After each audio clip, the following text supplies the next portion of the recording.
tonight, fresh details on Donald Trump's would-be assassin and shocking new footage of desperate rally-goers warning police of the threat. So just how did security get it horribly wrong? Politics must never be a literal battlefield and, God forbid, a killing field. But that's exactly what politics became at the now infamous Pennsylvania rally, where Donald Trump was shot in the ear and a man now identified as former Fire Chief Corey Comparatore was killed. In America, we resolve our differences at the battle box, not with bullets. More information now coming to light about the shooter, 20-year-old Thomas Matthew Crooks, a registered Republican who, in 2021, made a small donation to a Democrat-leaning group. Crooks's weapon, an AR-style rifle, purchased by his father. Investigators also found bomb-making materials in his car, but are yet to determine a motive. His former classmates describing him as a loner. He was always bullied. He was just an outcast. He'd wear hunting outfits sometimes. Even after COVID, he wore a mask. Questions today turning to how the Secret Service left the former president exposed, with shocking new video showing Trump supporters trying to alert police to the gunman, yelling out for more than a minute. We have people that should not be here. Right on the roof. Nobody should be within that area, armed, much less crawling on the rooftop. US Congress is launching an investigation, demanding an explanation for what it deems inexcusable security breaches. The only people that have that answer are the Secret Service. They are in charge of security at these events, and they determine what the plan is. The Secret Service, so far, refusing to answer questions about the shooting and refusing to re-evaluate security plans ahead of tonight's Republican National Convention. The plans that we have in place will continue as is, and we're confident in those plans. Trump's safety and the Secret Service's reputation on the line as he appears for the first time since his brush with death. What if there was somebody that was really trained in how to assassinate someone? This individual was able to make an attack on the former president with limited knowledge and training, and within a millisecond, almost kill him. Well, Cheryl Tyler is a former Secret Service agent who worked on the details protecting President George Bush Sr. and Bill Clinton. Cheryl, from our distance, this looks like a catastrophic failure. Are these the kind of failures that are just unacceptable from a professional operation, or can you kind of understand how they happen? Both. It's unacceptable, but in the situation that you have, you try to do the best you can in the venue that you're in. The agents do the very best they can. They train for that. They go over and over and over situations. But is there solid, pure, no harm, no injury, nothing happened? That's impossible. It is truly impossible, especially when you're in a venue that is outside. Outside venues, those situations bring up parameters that are just extremely challenging and unknown.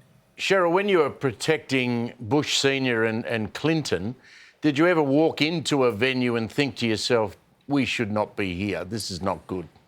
You walk into a venue, and I will say, I think back over my time, I might have walked in and say, this is going to be a tough one, or okay, this spot doesn't look good, but where are we going if we're inside? Where are we going to have the event occur? So, yeah, I can think back of some places that may have been very challenging. We saw officers immediately diving to cover the former president. It was truly quite extraordinary vision. Can you tell us more about how you're trained to act in a situation like that? Well, in that particular situation, they have things that they know they have to cover, things that you train to cover, things that you train to do, how to respond in different situations.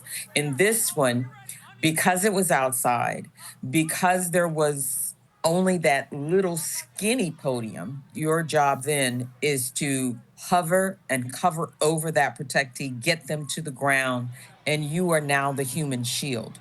You don't want to put them into additional harm's way, so you hold tight until you get that notification, ready, move, take them out, get them out of the way, and get them out of line of sight. So they did what they were supposed to do. They became that human shield. Well, I was going to say that you're offering up your life. You're prepared to die. Would you have been prepared to die to save the life of a president? That's part of your job when you become a Secret Service agent. Cheryl, what struck me over the weekend when we see that iconic image now of Donald Trump with the blood pouring down his face, his fist in the air, was actually the female officer that was shielding him, being part of that human shield. And then I started noticing all of the other female Secret Service agents, and I thought, wow, that's so cool that they're there. Now we have commentary, though, criticising them, seeming to question their inclusion on that team.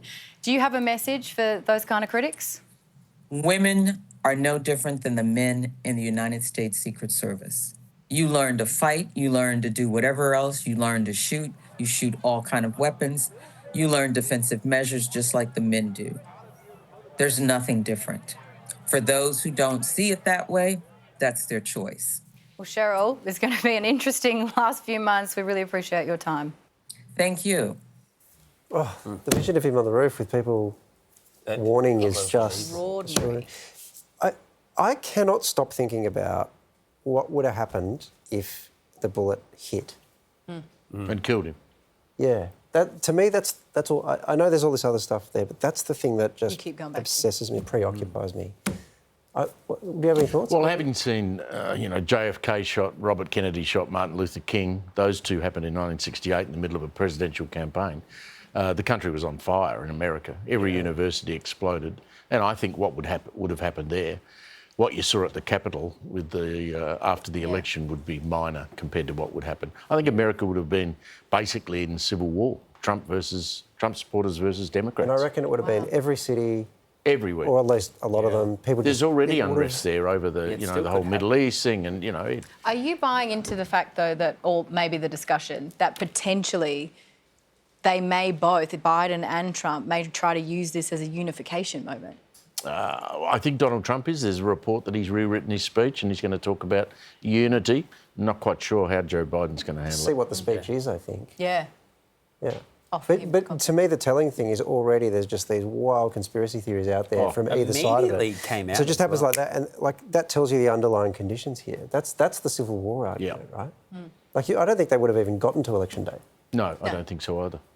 I'm glad we'll never find out, frankly, or at least. Well, we've still got a long way to go. There's going to be a lot more rallies and a lot more speeches. What a bizarre conversation for us to be having.